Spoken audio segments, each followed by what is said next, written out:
لو أنزلنا هذا القرآن على جبل لرأيته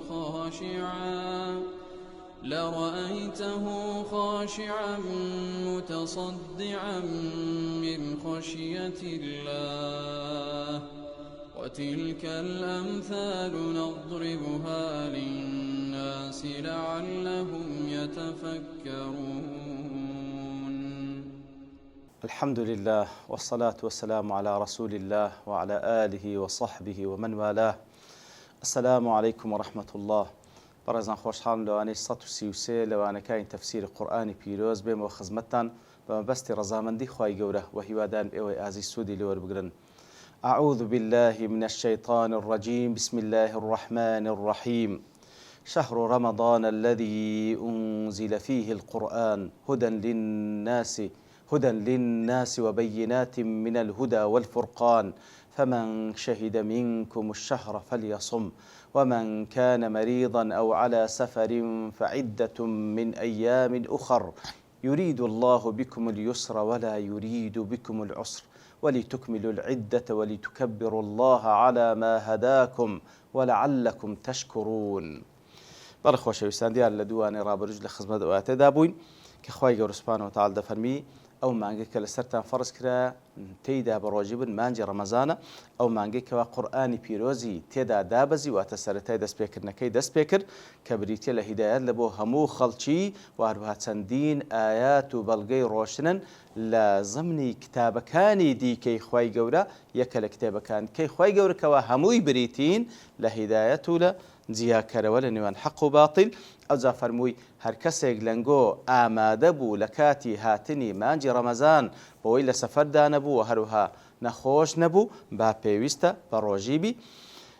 يريد الله بكم اليسر ولا يريد بكم العسر. خوای گەورە سوبحانەهو وتەعالا ئاسانکاری لە بۆنگۆ دەوێ، زەحمەتی لە بۆنگۆ ناوێ، وەکو خوای گەورە سوبحانەهو وتەعالا لە سوورەتی المائیدەشدا دەفەرمی وما جعل الله عليكم في الدين من حرج. خوای گەورە سوبحانەهو وتەعالا لەو دینە و لەو شەریعەتێک کە لە بۆی ڕەوان کردینە هیچ حەرەج و مەشەقەتی لە بۆنگۆ دانەنایە، هیچ حەرەج و مەشەقەت لە بۆنگۆ دانەنایە. کەواتە خوای گەورە وەکو گوتمان یوریدو لێرەدا مەشیئەت و ویستی شەرعی خوای گەورە کە بە معنای مەحەبەت دێ، گوتمان خوای گەورە ئیرادەی کەونیشی هەیە کە بە معنای مەشیئەت دێ، کەواتە ئیرادەی شەرعی بە معنای محەبەت دێ و هەروە ئیرادەی کەونی بە معنای مەشیئەت دێ. ئیرادەی شەرعی وەکو لێردا باس کرایە واتە بە معنای مەحەبەت، خوای گەورە ئەوەی لا خۆشەویستەکەوە ئاسانکاری لۆنگۆ بکە نەوەک زەحمەتی لۆنگۆ بکە، ئاسانکاری لۆنگۆ بکە نەوەک زەحمەتی لە بۆنگۆ بکە. دیارە ئیرادەی شەرعیش ئەوەیە کە وەکو لە شەرعەکەی دایبەزاندیە. ئیرادەی کەونی کە گوتمە بە معنای مەشیئەت دێ، هەموو ئیرادە کەونیەکانی خوای گەورە تەنفیز دەبی و جێبەجێ دەبی، لابد منه. کەواتە خوای گەورە فعال لما یوریدە، ئەوەی کە بیەوێ جێبەجێی دەکا، ئەوە ئیرادەی کەونیە. و هەروها ئیرادەی شەرعی ئەوەیە کەوا خوای گەورە ئەوهای پێخۆشە لۆنگۆ، بەڵام شەرط نییە هەموو ئیرادەی شەرعی جێبەجێ بیتن لەوەی کەوا لە ئینسانەکان بێتە جێ. خوای گەورە سوبحانەهو وتەعالا پێی خۆشە هەر هەمومان على قلب أتقى رجل واحد منا. خوای گەورە پێی خۆشە هەموو خەڵکی لەسەر دڵی چاکترین و لە خواترسترین کەس بن، بەڵام ئایا وایە جێبەجێ نابی خەڵکانێک هەیە وەڵامی ئیرادە شەرعی خوای گەورە نادەنەوە. خوای گەورە سبحانه وتعالى لەسەر زمانی پێغەمبەرەکەی عەلەیهی سڵاتو وسەلام لە قورئانی پیرۆز و هەروە لە فەرموودە سەحیحەکان خوای گەورە ئیرادەی شەرعی خۆی خۆش ئەوەی کە پێی خۆشە شەرعەن لە بەندەکان بێتە جێ ڕای دەگەینی، بەڵام فەرزیشی ناکە، ئێمە مخەیەر دەکا و سەرپشک دەکە ئایا وا دەکەن یان نا، بەڵام خەڵکانێک هەیە جێبەجێ دەکەن ئەوە ئیرادەی شەرعی خوای گەورە لە حەقیوان جێبەجێ دەبی، بەڵام خەڵکانیش عسیان دەکەن و سەرپێچی دەکەن جێبەجێ نە. بەڵام ئیرادەی کەونی لەسەر مسلمان و کافر جێبەجێ دەبی بەبێ ئەوەی هیچ کەسێک مخەیەر بێ. ئیرادەی خوای گەورەیە سوبحانەهو وتەعالا لە بۆ نمونە ئیرادەی خوای گەورەیە سوبحانەهو وتەعالا کەوا هەموو کەسێک دەبی بمری، فعلا هەمووی دەمری بە مسلمان و بە کافرەوە. ئیتر بەو شێوە ئیرادەی کەونی خوای گەورە کە بریتە لە مەشیئەتەکەی جێبەجێ دەبی، و هەروها ئیرادەی شەرعی خوای گەورە خۆشویستنی خوای گەورە لە ئەو شتانە ئەوجە لە هەندێک کەس دێتە جێ لە هەندێک کەس نایەتە جێ کەواتە ئەوەی کە خوای گەورە لە ئێمەی دەوێ یورید الله بكم اليسر ولا يريد بكم العسر خوای گەورە ئاسانکاری لۆنگۆ دەوێ زەحمەتی لۆنگۆ ناوێ و هەروە داوای لە بەندە موسڵمانەکانیش کردیە بەو شێوەی کە وەکو خوا سوبحانەهو وتەعالا ئاسانکاری لۆ بەندەکان دەوێ زەحمەتی لۆ بەندەکان و مەشەقەتی ناوێ بە هەمان شێوە وەکو لەو حديثي پیغمبر صلى الله عليه وسلم كاتك إمام مسلم روات كده أبي موسى أشعري دجرته دفرمي بعثني رسول الله صلى الله عليه وسلم ومعاذا إلى اليمن أبي موسى أشعري دفرمي أمنوا معاذ پیغمبر صلى الله عليه وسلم إيمي روان كرت لبو يمن أو زتي فرمو فقال يسرا ولا تعسرا أحسان كاري لو خلشي بكن زحمة شد بزحمة ميخن وبشرا ولا تنفرا مجد دربا وما كان خلشي برويتوا وما كان خلشي دور كوتو لو دينا وتطاوعا ولا تختلفا لقال يشيش متفق بن اختلاف تان نبيتا لقال خلشيش متفق بن اختلاف تان لقال يكتريش متفق بن اختلاف تان نبي يتربو شوية وبيغمبري صلى الله عليه وسلم لها مجياني خوي ما خير رسول الله صلى الله عليه وسلم بين أمرين إلا اختار أيسرهما ما لم يكن إثما پیغمبر صلى الله عليه وسلم لنيوان هدو شتيك سرپشك بكرابا إلا آسانكي هل دبجار مگر گناه بلوية هلين دبجار كواتا لبيني دو ريقا لبيني دو شد مخير بكرابا کامی ئاسانترە ئەوی هەڵدەبژار مەگەر گوناه بی هەڵبژاردنی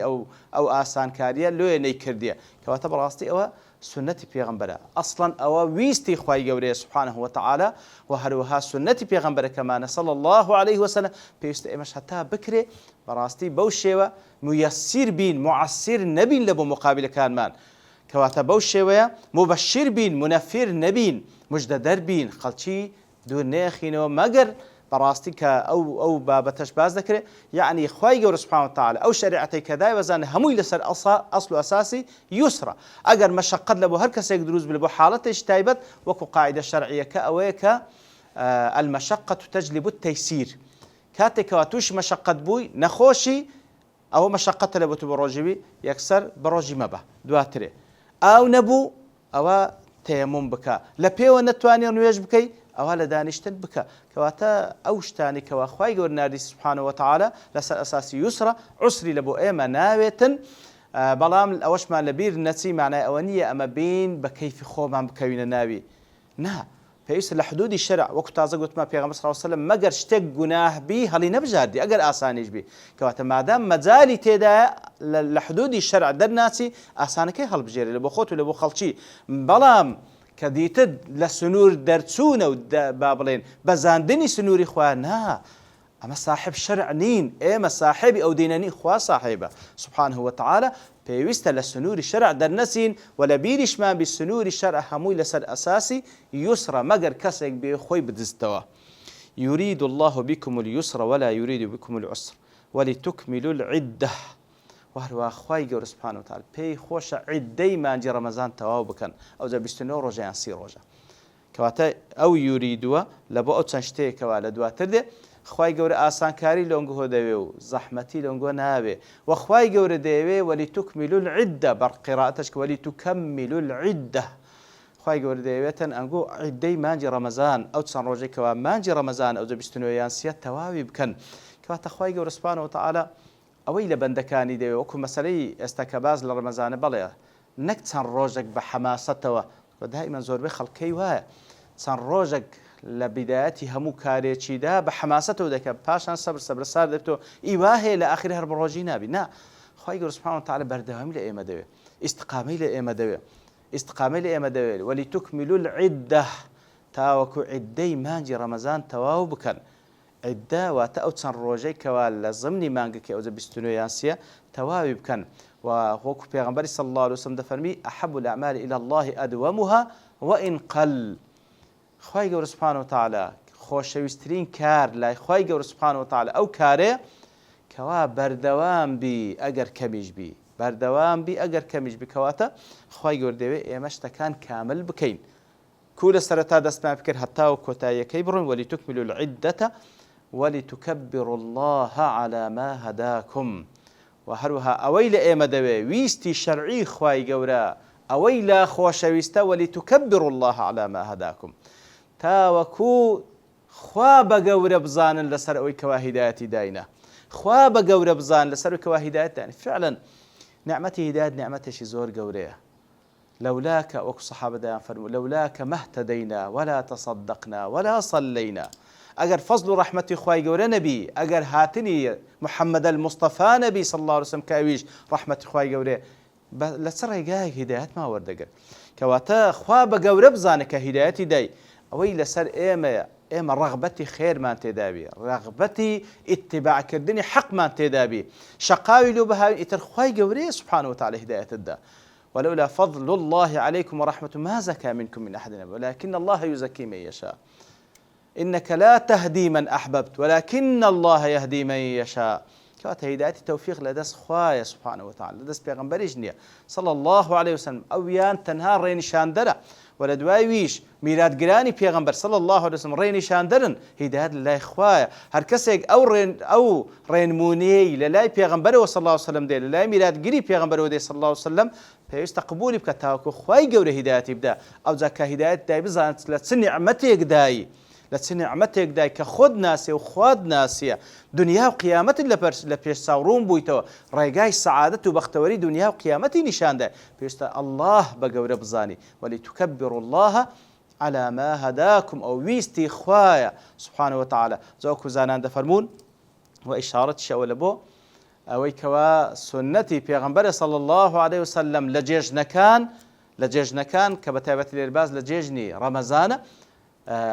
أو ذكري كوادي كان بتسي إعلاني هاتني زجن دكان بتكبير ليدان الله أكبر يتر أو ذكري كوا همان ديزانين كوا نشانه ودروشمي هاتني زجنه لدواي كوتاي هاتني مانجيق لبروجيبون كوا ظالبي بس النفس الدا يتر إعلاني خوشي دكي لسر أوي كوا خواي أو لهداتي داي تواند أو مانجا بروسبياتي بريبكي يتر ولتكبروا الله على ما هداكم وكو معلومشة كوا لزجني رمضان هلس بيني زجني رمضان ودس بيدكاتن كتكبيري زجن لدري لزجني قربان ديارة لا يشي مانجي محرمة لا عفوا ليشي مانجي ذي الحجة حتى وكو ججنده لپاش ججنش حتى سي روج ججنش تاود حتى عصري چارمين روج ججنه الله اكبر لي ددري كواتا او دروشمي ظالبون بسر نفس دروشمي خوا بغور زانينا بوي كواتو الله بغور دزاني سبحانه وتعالى غورتر لهموش تيغللات عظيم تر لهموش تيغللات بوي كوا فرمانكاين زي بزي دكيو توانيت الظالبي بسر نفسي خود توانيت النفس خود بقري وملكتي بكي لبو ذاتي الله كالله أكبر سبحانه وتعالى تدروشمي أو روجا كروجي زجنا الله أكبر يكتير أول شيء يقول بيستكاني خواي قوري لا إيه ما يدبي حمد وسناي خواي قوري بكين لسر كواهداتي داين بتايبتي الله أكبر بكين ولعلكم تشكرون وتاوكو شكرانه بجير بن شكرانه خواي قوري بكن ديارا بروجبوني مانجي رمضان تكميل كردني مدكيو وهروها الله أكبر كردنو أذكاركاني همويل ولعلكم تشكرون ديال وكو قوتمان لعل ليلة تعليلية كواتا أوهموشتا وأوهم عبادة بكن تاوكو بفعلي شكرانا بجيري بكن تاوكو أويك أخواي يقول وقليل من عبادي الشكور لنقو بيتزي كواتا لنقو بيتزي كوا أنقو لو كمينا كوا فعلا شاكرا لبو خواي جور سبحانه وتعالى ديار شكر كرني خواي جور سبحانه وتعالى وكسنزارك باس ما كردي واتا حمد سنا كردني خواي جور سبحانه وتعالى لسر او ناز نعمتاني كبيتي بخشه او ذا بدل بي بزاني بر بدل او دلت بربي لشكرانه بجيري لبو خواي جور سبحانه وتعالى بزمان دري ببري الله اكبر وحمد سنا بكي وبكر دوش بيسلميني اعملوا آل داود شكرا وبكر دوش بيسلميني بتي بوي كوا طاعتي خواي گەورە بکەی کەواتە شکرانە بژێری هەم بە دڵە هەم بە زمانە هەم بە عەمەلیشە کەواتە بەو شێوەیە